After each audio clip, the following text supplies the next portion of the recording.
Hello and welcome to today's webinar on getting the most from our study projects on AmericanAncestors.org. My name is Ginevra Morse. I'm the Director of Education and Online Programs at the New England Historic Genealogical Society. I'll be moderating today's event. NEHGS is a nonprofit organization supported by our members and donors. We provide resources and expertise in nearly all aspects of family history and are pleased to offer this webinar today for our members and friends around the world. Giving today's presentation is Lindsay Fulton and Sam Sturgis. Lindsay Fulton joined the Society in 2012, first as a member of the Research Services team and then a genealogist in the library. She has been the Director of Research Services since earlier this year. In addition to helping constituents with their research, Lindsay has also authored a portable genealogist on the topics of applying to lineage societies, the United States Federal Census 1790 to 1840, and the United States Federal Census 1850 to 1940. She is a frequent contributor to the NEHGS blog Vita Brevis and has appeared as a guest on the Extreme Genes radio program. She specializes in New England and New York research with a focus on lineage society applications. Sam Sturgis joined the NEHGS staff in 2005 as our Digital Collections Administrator. He's responsible for all aspects of the databases accessible on AmericanAncestors.org, from working with our team of volunteers led by Helen Herzer and Marie Wells to maintaining older databases and to adding new ones. Sam's interest in genealogy began shortly after moving to Massachusetts when he and his family chanced upon the Sturgis Library in Barnstable during a vacation on Cape Cod, and there he discovered that he is a descendant of the Sturgis family that settled on Cape Cod in the 1630s. So unlike many of our other databases that list names, dates, and places, our original study projects compile and analyze data from multiple sources and create biographical and genealogical sketches for early New England ancestors. So over the next hour, our presenters will demonstrate how to get the most of these valuable resources. Lindsay will first give an overview of our current study projects, describing what they are, how they were compiled, and what information they provide. And then Sam will discuss how to best search those online sketches, which are available on AmericanAncestors.org. At any time during the presentation, please feel free to write a question in the panel to the right of your screen. Our presenters will answer as many as they can in the time provided. And there is no handout for today's presentation, but there is a very helpful subject guide available at our website on how to use AmericanAncestors.org. You'll find a link to that in my follow-up email that I'll send to you tomorrow, and we'll also reference that during the presentation. You can also click on the icon of the camera in the upper right hand of your screen to take screen captures. And we are recording this event, so starting tomorrow, you can easily go back and review any of the content from today's presentation. All right, so without further ado, I will turn things over to Lindsay. Thank you very much, Ginevra, and welcome everyone today to our webinar on American Ancestors study projects. And I'm very excited to talk to you today about these projects as a member of the research services team, as well as when I was a genealogist on the desk. These were my go-to resources when helping folks discover more about whether they're New England ancestors. Well, actually, they're all New England ancestors that we're going to talk about today. This is our bread and butter, in my opinion. This is unique research that we've done either here at the library, and also these are unique publications that we can offer to our constituents. So in addition to those 4 study projects that we're going to discuss today, NEHGS has been on the forefront of genealogical scholarship since our founding in 1845. And we began that with the New England Historical and Genealogical Register, which was published in 1847, and we've been publishing that ever since. We now publish it quarterly. And this is up to the highest standards of scholarship. It is national in scope. It covers well, we've actually expanded the scope of it to now cover immigrant origins and as well as the 19th and 20th century individuals. A new resource that we have available is the Mayflower Descendant, which we are publishing twice a year. and that is covering Mayflower families as well as related families. We have the publications department has the Newbury Street Press, and we will publish family histories there, as well as the publication of how-to guides, which you may have seen. We have these portable genealogists, which actually Ginevra talked about. I was the author of a few of them. We also have information on writing and publishing your own family history, as well as subject guides on our website. So today we're going to talk about 4 study projects that are either wrapping up or ongoing. The first of which is the Great Migration Study Project, which covers those immigrants that are coming to New England between 1620 and 1640. The next is the Early New England Family Study Project, which is picking up where Great Migration left on, covering those New England families from 1641 to 1700. Western Massachusetts Families in 1790 is sketches of select heads of household in Western Massachusetts.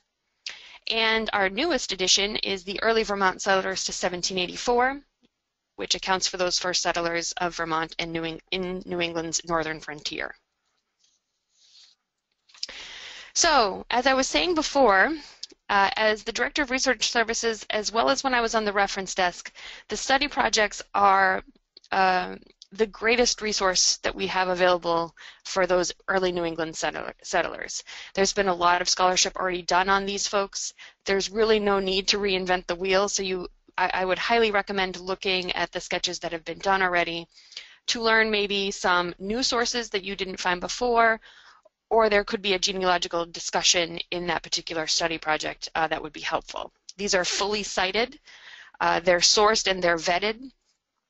They're done by highly respected scholars in the genealogical community. So I would definitely recommend looking at those. And the most important thing that I can recommend is that it can help you to identify known issues for a family. So this fourth point that I'm making here. We'll see this later on when we look at a sketch of John Aswood, but this will be a place that you can learn more about particular problems or known issues with a family member or a particular person, an individual. All of the authors have worked hard to discuss all of those particular issues and flesh them out for us. So the Great Migration Study Project was started in 1988 with Robert Charles Anderson. It's covering those immigrants who arrived in New England from 1620 to 1640, which is the period that we call the Great Migration period. It now consumes 13 published volumes, as well as newsletters that are in bound versions, and also available on the American Ancestors website. This project is arranged by year of arrival. So if we have evidence that someone arrived between 1620 and 1640, they would be included in this project. And that's covering 1620, the sailing of the Mayflower, to 1640, which is the outbreak of the English Civil War.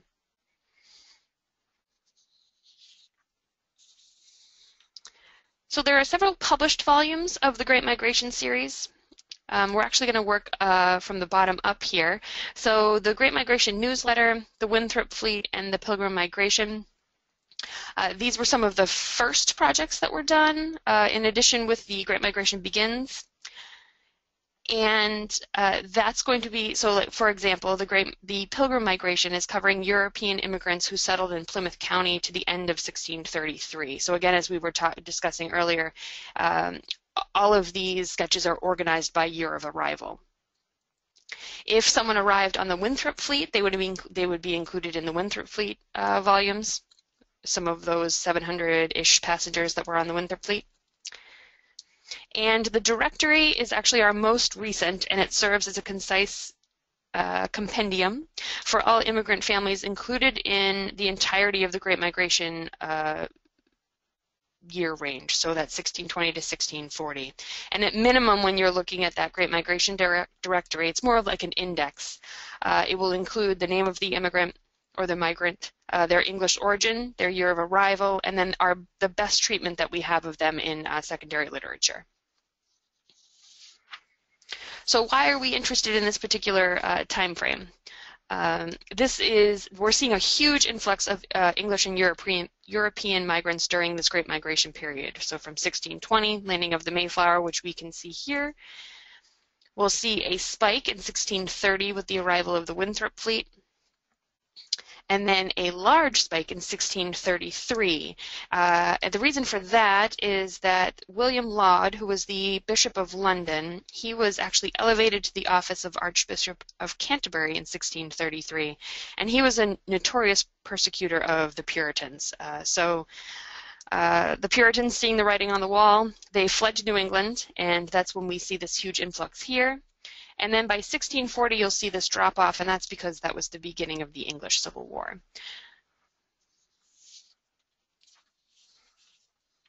So those folks that are included in a record for Great Migration, as we were saying, if someone appeared in a record between that time frame, 1620 to 1640, they would be included.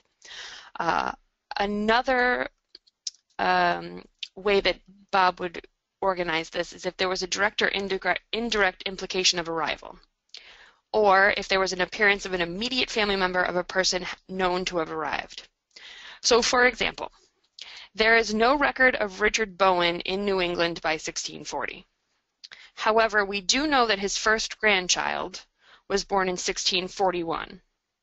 The marriage that produced this child must have taken place in New England, as his oldest child, Alice Bowen, married Robert Wheaton, who we know arrived in Salem by 1636. So Richard Bowen must have been in New England by 1640 in order for his daughter Alice to marry Robert Wheaton and have that child by 1641. So this is an example of what would be included in the Great Migration Directory. So we know that Richard Bowen, through the implication of his daughter being married and having a child, we know that he came about 1640. He first arrived in Salem, and then Weymouth and Rehoboth, and then these are the citations of this particular, referring to this particular person. So there's this Richard Bowen published genealogy, as well as TAG, which refers to the American genealogist. This would be in volume 76 and covered in pages 263 to 278. Now you'll see this a lot with Great Migration. Bob likes to use a abbreviation for his citations, and we'll see examples of that a little bit later with Sam's presentation. So the information that's included on a Great Migration sketch is the following. So the origin, first residence, removes, birth, marriage, and death information for that particular migrant, plus their spouse and their children. And it's organized by category. So you'll see that Bob will specifically identify first residence, the removes, the return trips if known. So if we look at this example of John Aswood, we see here that he is the sketch is about him, and then you'll notice these categories here: the origin, migration, first residences, etc. Information about his occupation, church membership is included there as well. And then you'll see these in brackets, you'll see the sources that he's using, and he uses these abbreviations. You don't need to memorize these abbreviations. They're included at the beginning of the Great Migration series, as well as they're available on our website, but just so that you know that that's referring to a particular source citation. Information about the immigrant is included, as well as the marriage, and then who they married. So in this case, there's actually 3 marriages for John Aswood. He's marrying first this Dennis Salsworth. He's marrying second, by 1635, Martha, and we don't know Martha's maiden name, which is just indicated by this line here. And then third, he marries Sarah Baldwin. Now, Baldwin is her married name because she's the widow of Sylvester. We don't know her maiden name. That's just indicated by this line here. And I'd also like to point out the death information for John. So John actually died in England sometime between the date of his will and then the probate of his will. This is a very typical date range of death for early New England, the date of the will and then the probate of the will. But he is dying in England and not in New England, that's where his residence was, which is peculiar. But if we go to the second page, We can see information about his children, and that's included there, and Bob will always identify if it's with the first wife or the second wife, which you can see here. Samuel was born from the first wife, and then Hannah of the second. But also included in here is a discussion about John Aswood and his death date. And Bob is saying here that it's probable that John Aswood was still in Connecticut at this date, and it seems likely that he went to England, planning to return after a brief visit, as he calls himself of Milford in his will. So even though he's dying in England, that may have just been during a trip. So that's a nice way of Bob explaining his research methodology on that. So the sources used, I'm going to highly recommend looking at the introduction to all of the Great Migration publications, whether that be The Great Migration Begins, the Winthrop Fleet, or the newest directory, because Bob will carefully lay out all of the sources used, talk about their strengths, their weaknesses, and there's also a citation to the key to titles. So those abbreviations that we're seeing at the end of particular statements, those are included there. So you don't have to memorize all of those abbreviations.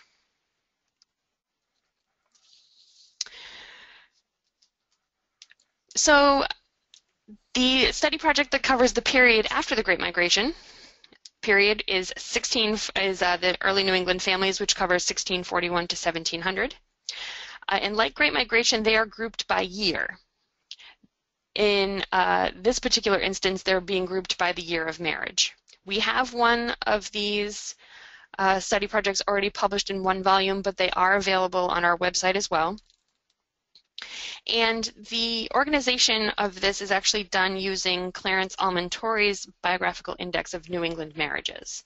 And for those of you who have not used this resource before, this is a fabulous reference that covers all of those New England marriages prior to 1700 that either occurred in New England or in Europe. The family just had to arrive in in New England.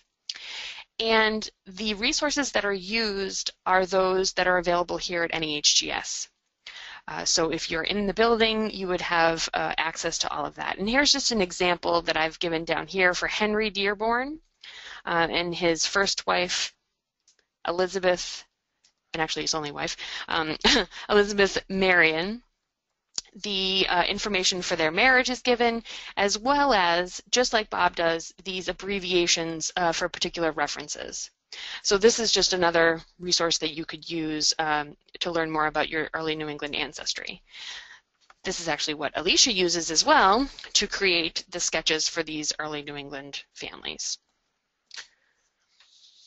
So, as with Great Migration, this is done using head categories, so either the name of the bride or the groom, the migration or resident, their parentage if that's known, birth, marriage, and death information, as well as who they married and their children, and their associations in the public, so their church, military, court lives as well. And you'll notice that when you look at an example, and this one we're going to show you is for John Allen, he is listed as the head of the sketch, again, just like Great Migration, as well as these categories are highlighted here. So there's this migration and resident, the parentage of the particular sketch. So in this case, it's his father is George Allen, and he's actually treated in Great Migration, and that citation is given here. So GM2 is referring to Great Migration, not Great Migration Begins. He's in Volume 1, page 27 through 35. So this is going to look much like Great Migration, except for these citations here. So Alicia's actually using footnotes whenever we're giving explanations for a particular resource.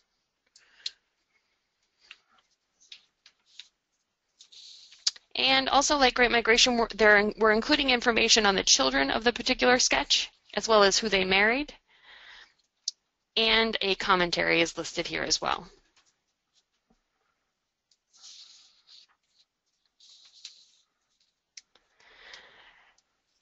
So another study project that we're doing is Western Families in 1790.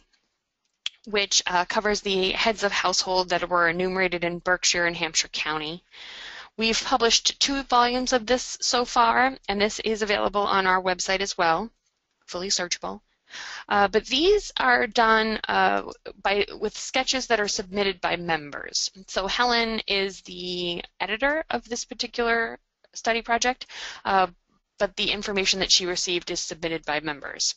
It's done in what we call register style format, which is similar to, or actually exactly like, what we use in the New England Historical and Genealogical Register. So it's going to look slightly different from the examples that I was showing from Great Migration and the early New England families. So why is this important? The heads of household that are covered in 1790 are in Berkshire and Hampshire County, which also includes Franklin and Hampton County eventually once they're formed. And this is most important because maybe we don't know, but I have run into many different scenarios where there are New England families that move into New York and the Midwest, and we lose them at some point. So this is a great resource to get an idea of those families and where they're headed or where they were before they ended up in Michigan, Ohio, Illinois, New York.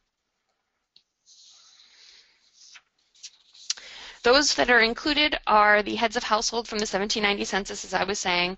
It's not just including information on the heads of house, but also who they married, their children, as well as their contributions to the community.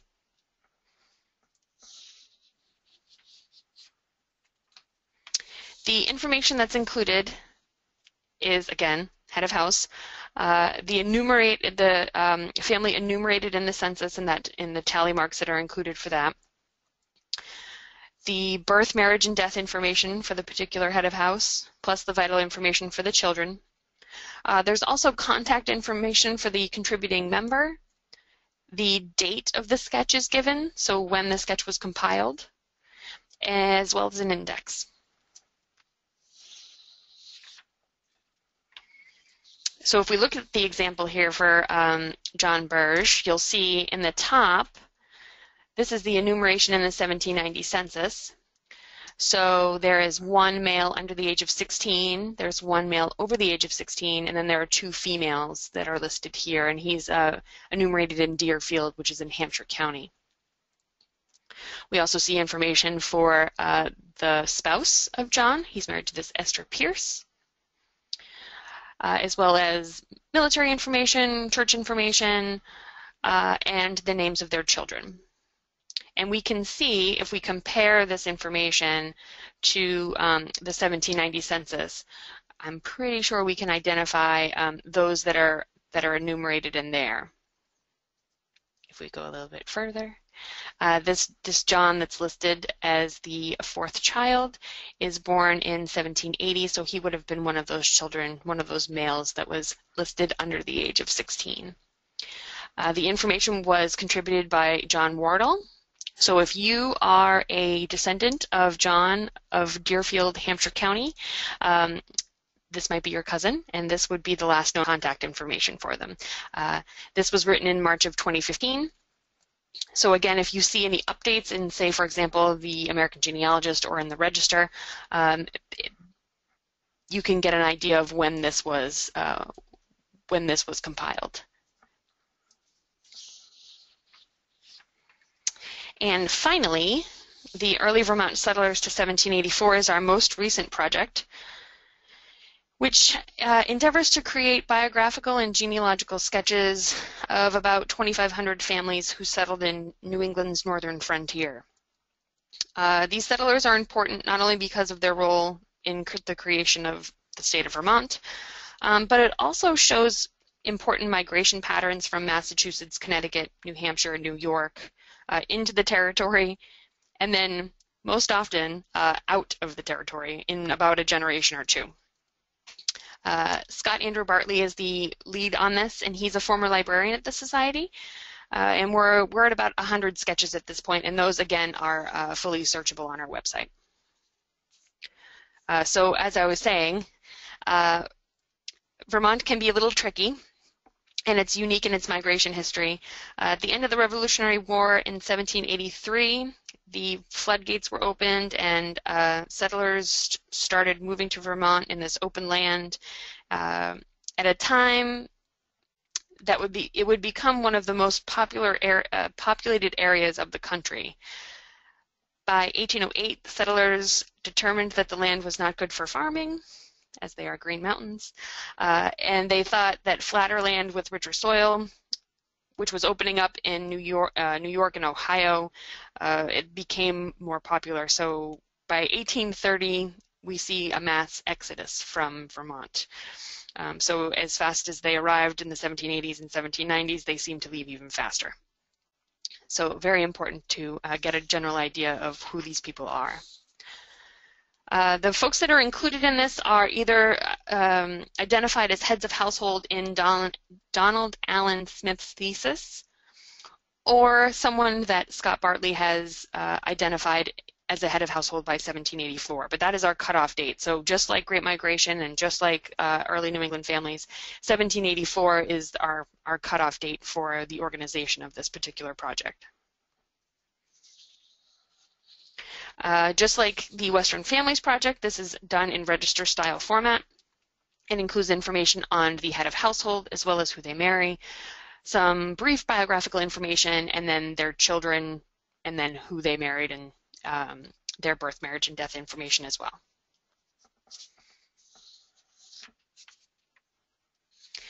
This is an example for Simeon Bradford, and he's identified as the sketch head here.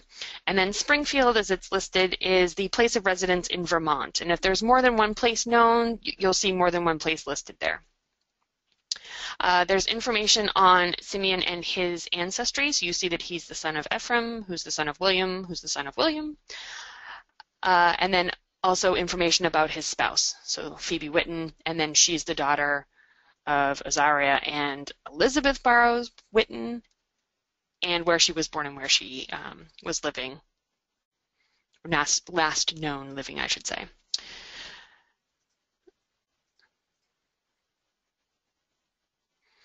Also included on here is the information on the children, and then who they married. And in some cases, they're marrying and dying outside of the state of Vermont. So this is very helpful to know. So like Deborah, for example, she dies in St. Lawrence County, New York. So this is a great way for folks to trace their Vermont ancestors in and out of Vermont.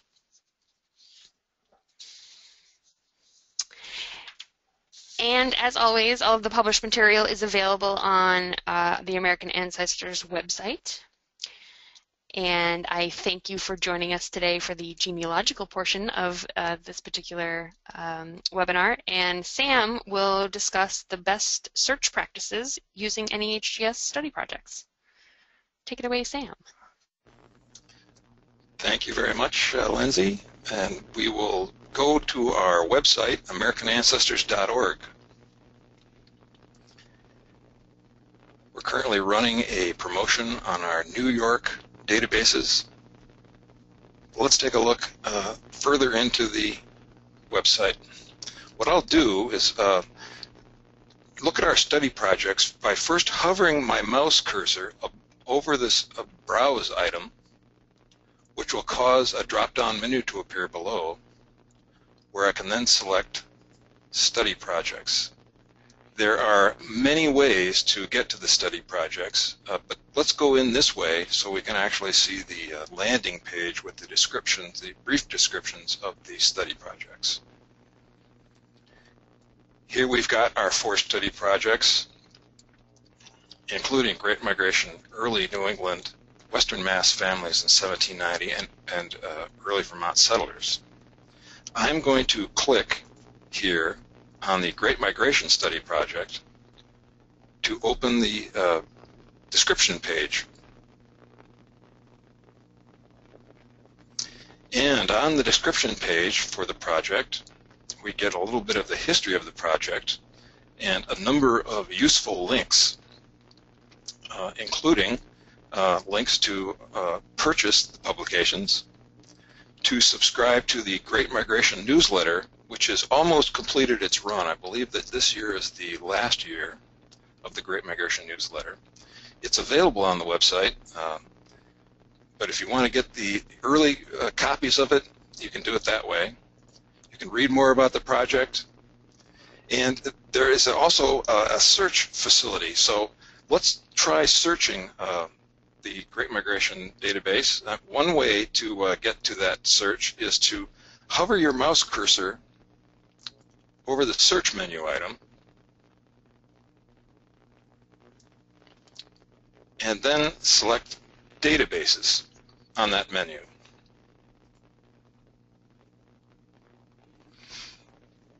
And here I am on the database search page, and what I'm going to do first is go down here to the category menu, and I'm going to select, I'm going to click on the menu, and another menu will descend, and I will select the Great Migration Study Project from that menu.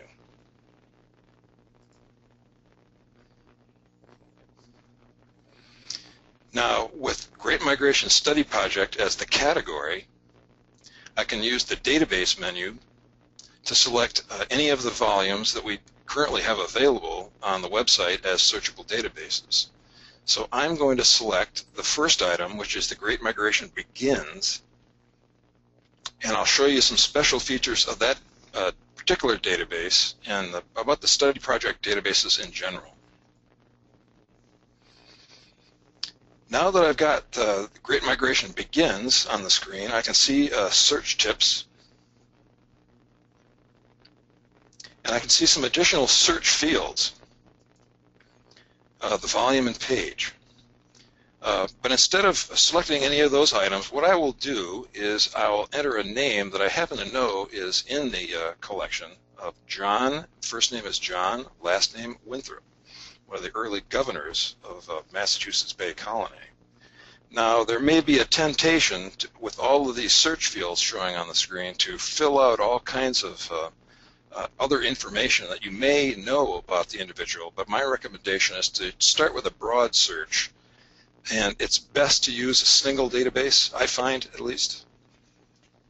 So now I'm going to click on the search button, and we'll go off to the search results.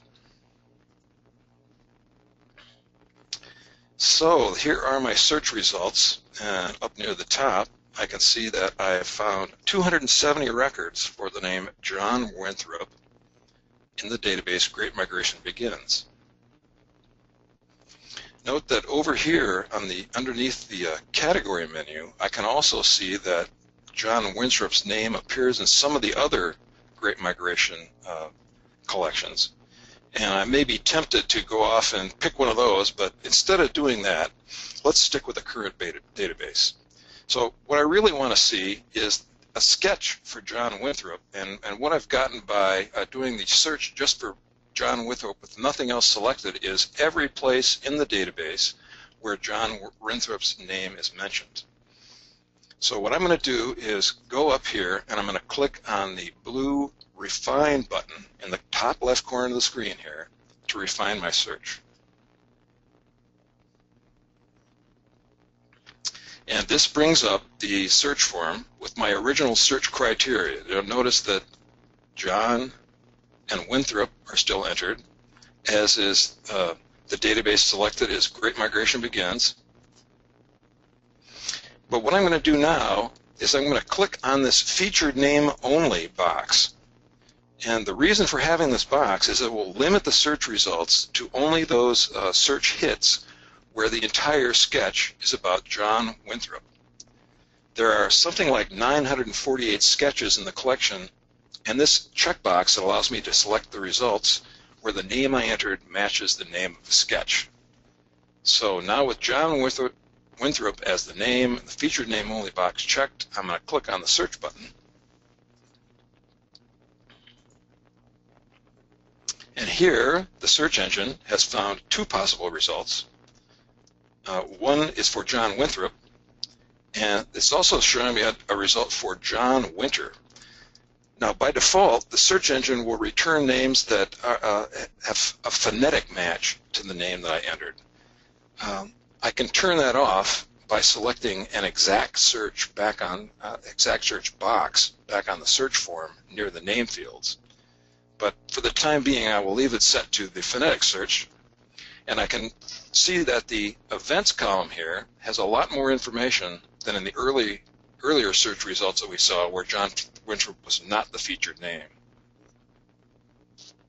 I'm going to look at the book page where John Winthrop is, the sketch begins, by clicking on the John Winthrop name here, the blue John Winthrop name, with a little camera icon next to it. And the little camera icon is telling me that there's going to be a page image as the result. So I'm going to go ahead and click on John Winthrop. And here we are on the detailed search page for John Winthrop, and it's the sketch of John Winthrop. Now I can use my mouse controls to zoom in and out on this image, which will make it larger or smaller. And I can also click and drag on the image to move it around in the window. Now all of our image pages, image display pages, have download and print buttons which do exactly that. There are many other options on the page, including up here a citation information option, which is how you can actually find the citation that we recommend if you want to refer to the website where you found this page. So we also have a transcript button. So I'm going to click on that, and we'll take a look at what's on a transcript page.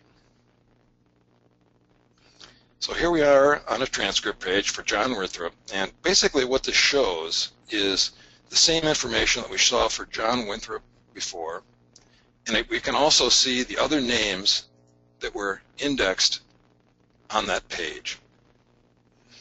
So let's return to the image view by clicking on the image button.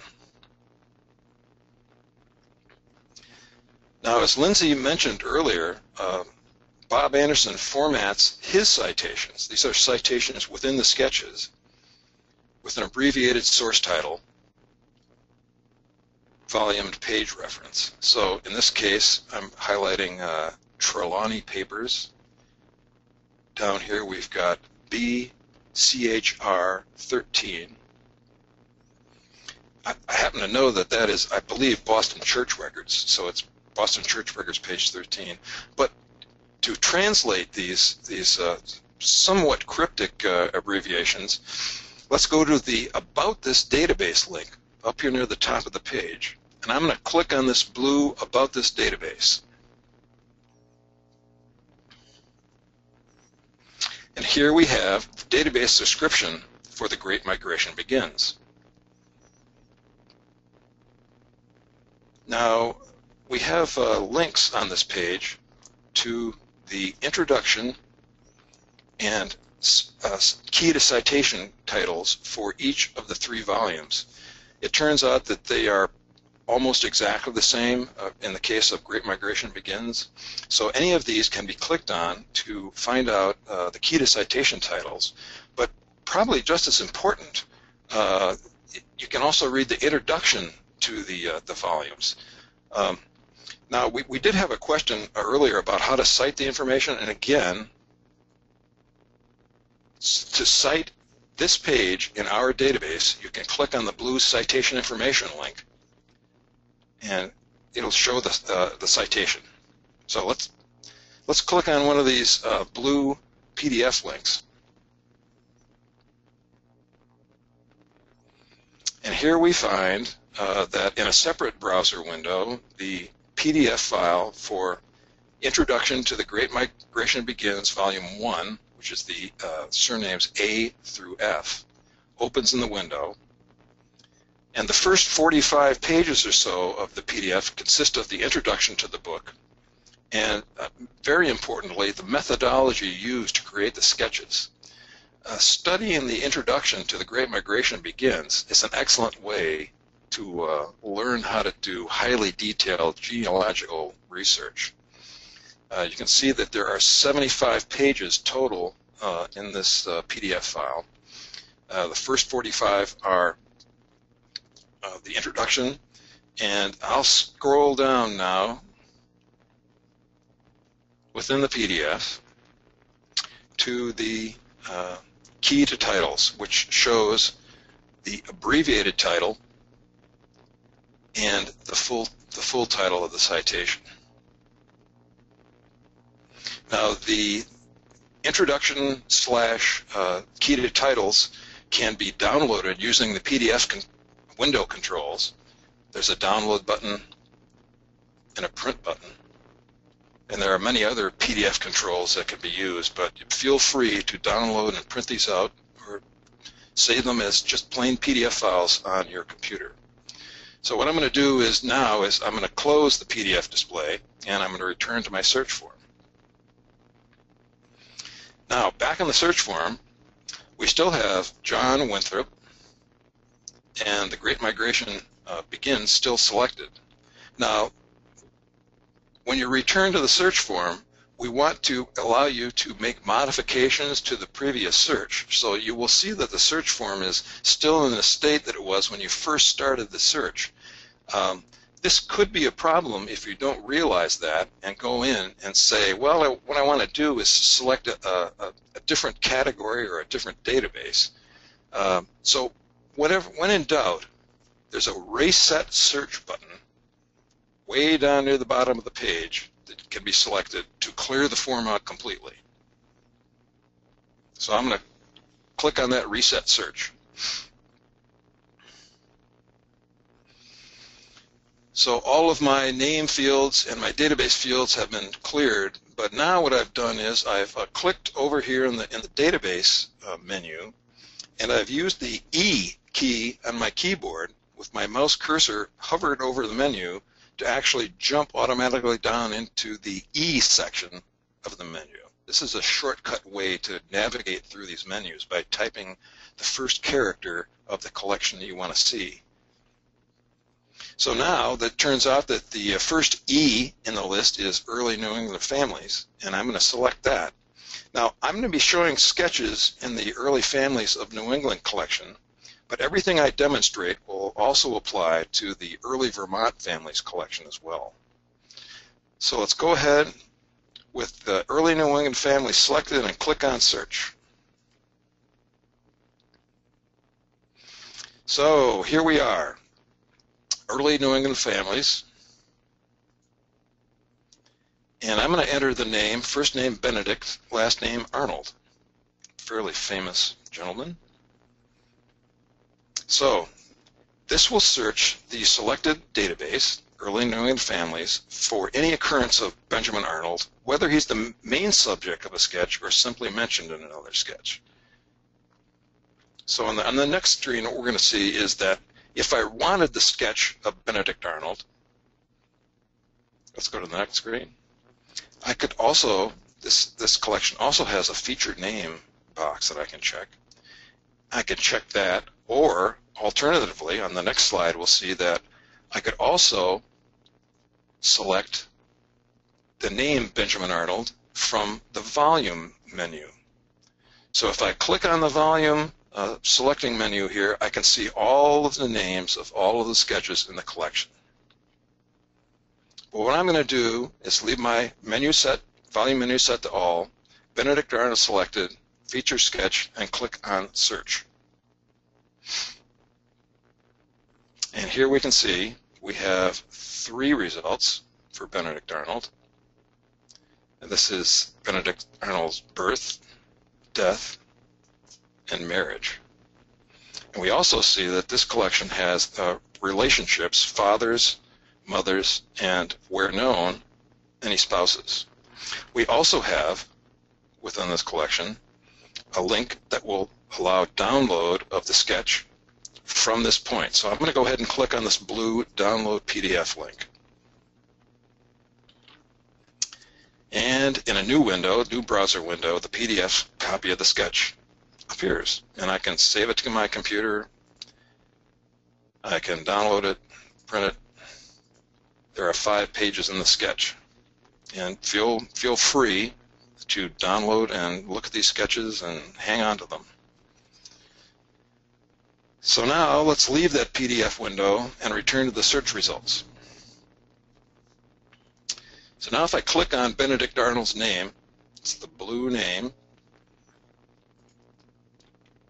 Let's click on that and we'll go to the next page where we will see the first page of the sketch in our image viewer again. Now, one thing I would like to point out here, and this is true of any of the collections that have multiple volumes where the individuals appear as in their own volume, there's one volume per sketch, but I can click on this volume menu up here, and we can see that from this point in the image viewing feature, we could select any of the other sketches in the collection and jump right to that directly. But instead of jumping to another collection, what I'm going to do is go over here and I'm going to click with Benedict Arnold still selected. I'm going to click on the transcript. And I can see additional information here, including another link to download the PDF. I can also see the other names that are indexed on the page, and there's also a little blue circle with a white plus symbol in it. And any of these can be clicked on to open up if there's additional information on the person, which may include mother, father, spouse. So now, up here near the top of the page is another search link. So I'm going to click on that, which will return me to the original search form.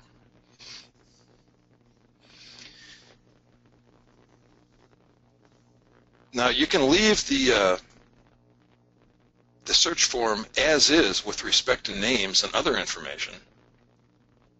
And I'm just going to demonstrate that I'm leaving Benedict Arnold as the selected first and last name, but I'm going to go open the database menu here, which will drop down, and I can select Western Massachusetts families in 1790. So I'm going to search Western Massachusetts families in 1790 for Benedict Arnold. And I'm going to click on the search button to make things happen. And we see two references to Benedict Arnold in the 1790 Western Mass. I will click on the first one, which is in the sketch of David Denison. Let's see what Benjamin Arnold's role was in the world of David Denison. So on the next slide, we can see down here in the footnote, David's father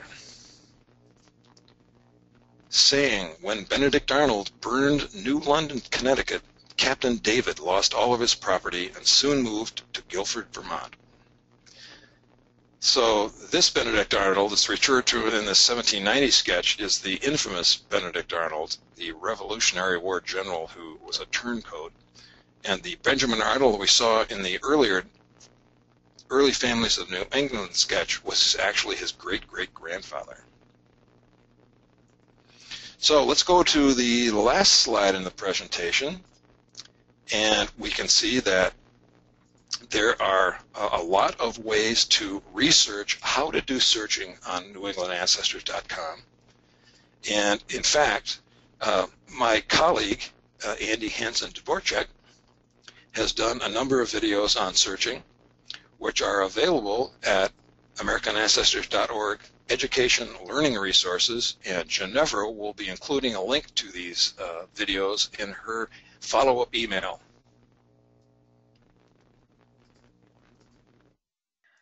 All right. Well, thank you, Lindsay and Sam, for your presentation. So now let's get to your questions. If you have anything that you'd like to ask either presenter, go ahead and type it in the chat panel or the questions panel to the right of your screen. So, Sam, we have a question for you from Roger, who asks, is there a single search box on the website to search all the study projects, or do you have to select each one separately?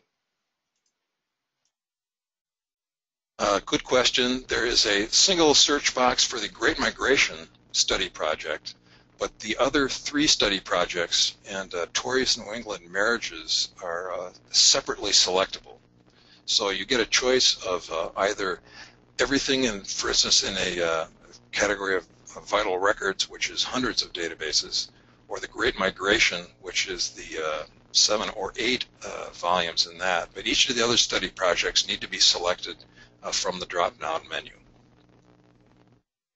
All right, thank you. Now, Lindsay, a question for you.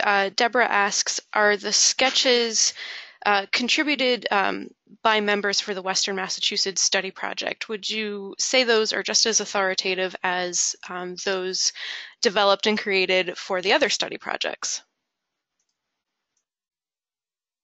Yes.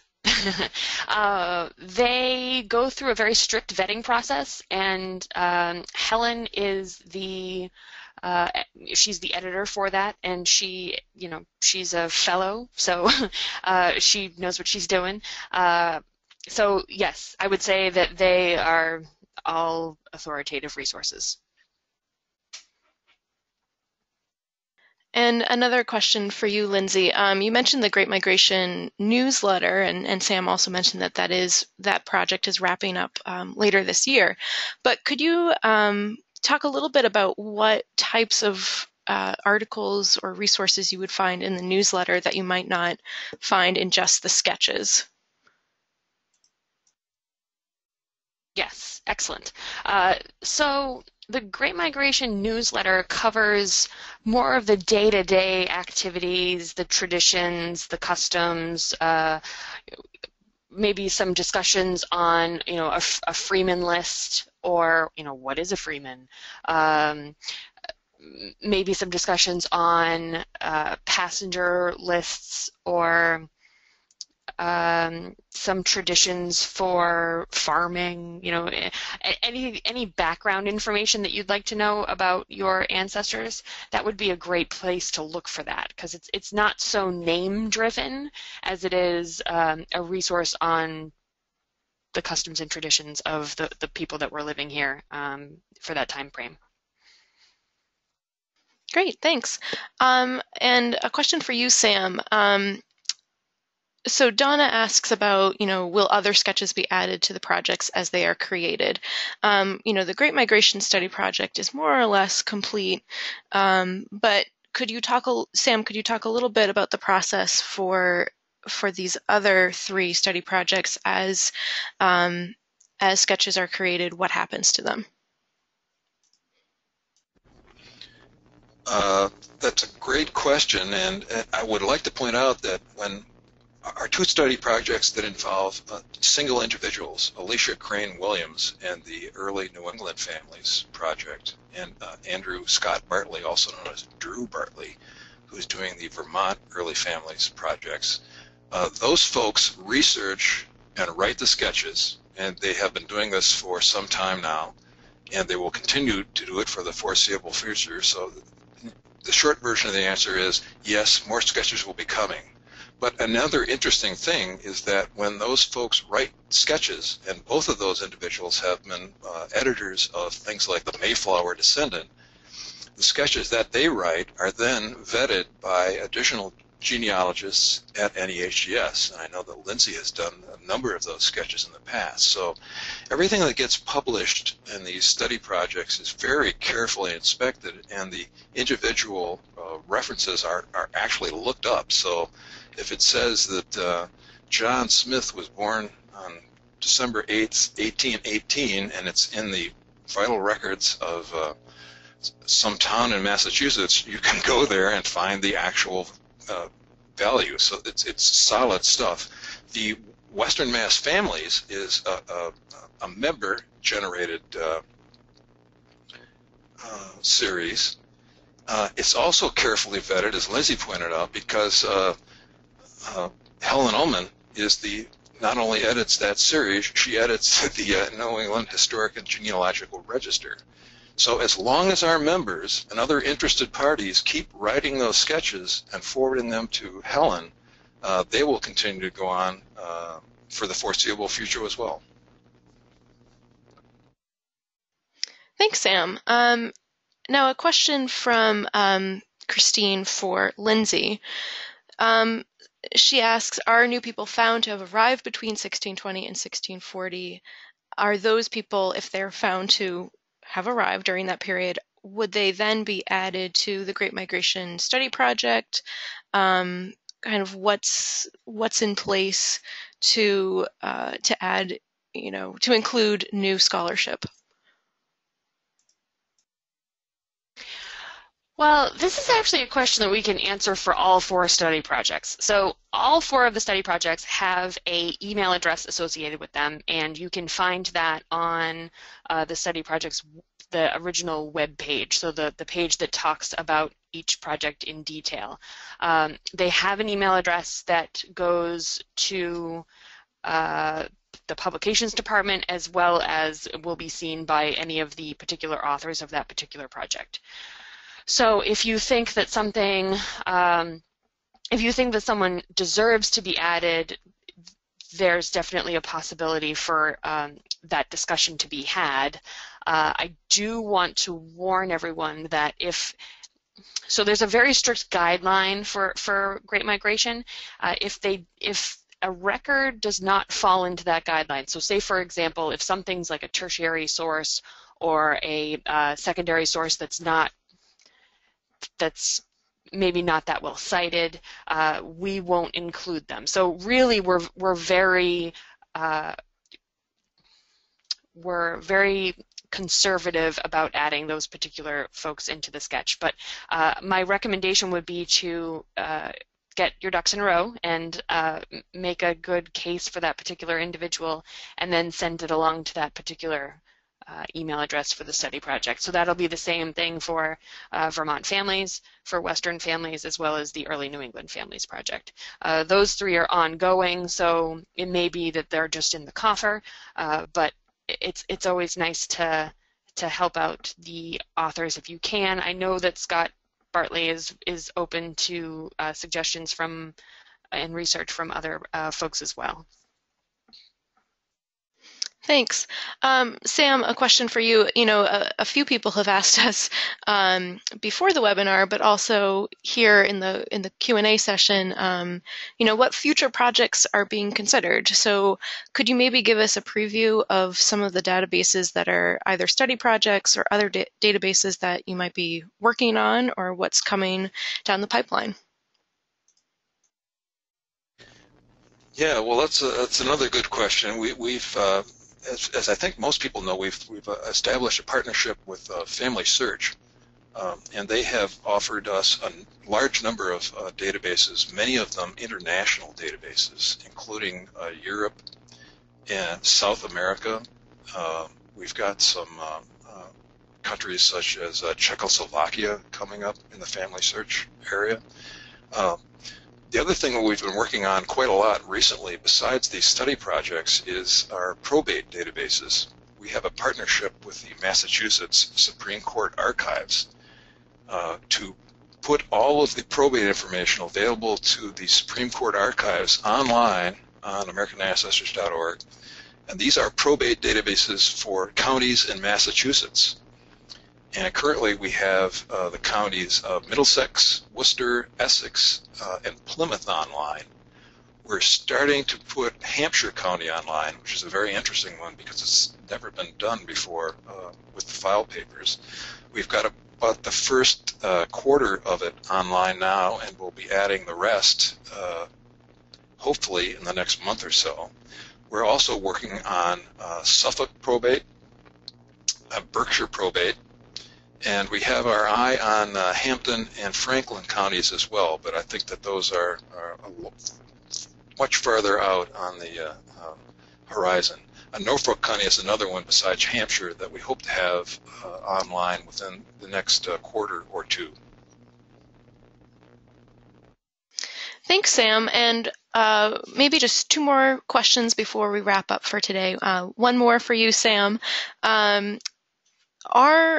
Are all of the study projects that we showed today, do you have to be a member of NEHGS to access each one? So I know that, those permissions are different for each study project. So if you could maybe run through the list of the 4 and let us know what you have to be a member to access and what you could use with a free guest user account. The Great Migration series is member only.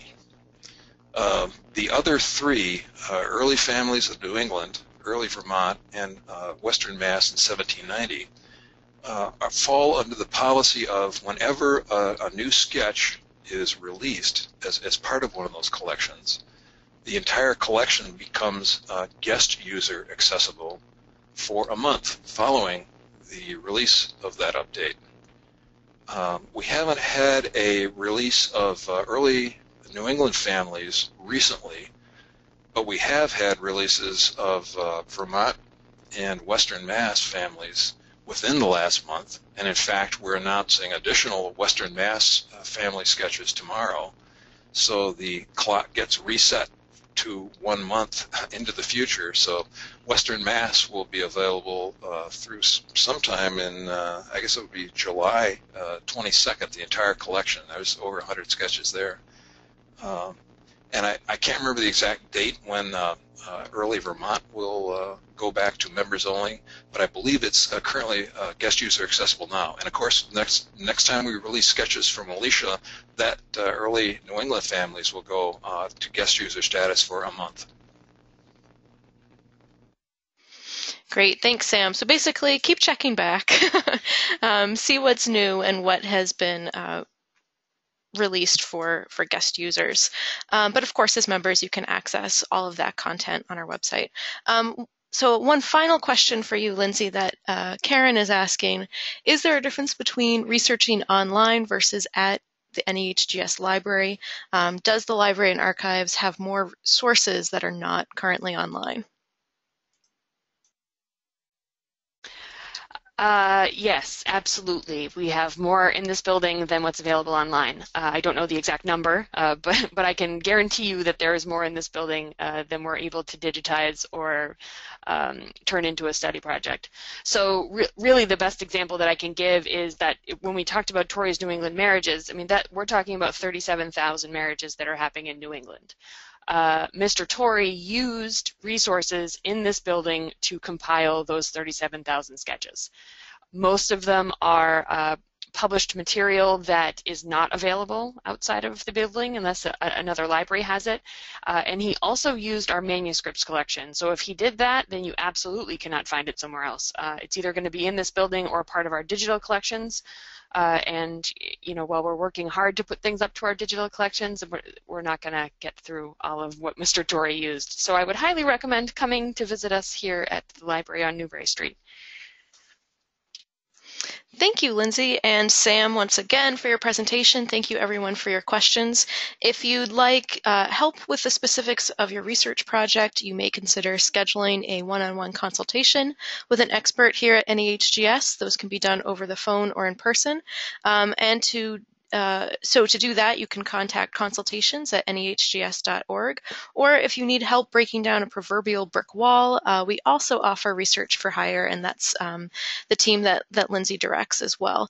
So if you're interested in learning more about that service, you can contact research at NEHGS.org. So thank you again for joining us today. As you leave the event, you'll have the opportunity to fill out a survey and give us your feedback for this presentation. As we continue to expand our webinars and online offerings, any and all feedback is extremely helpful and appreciated.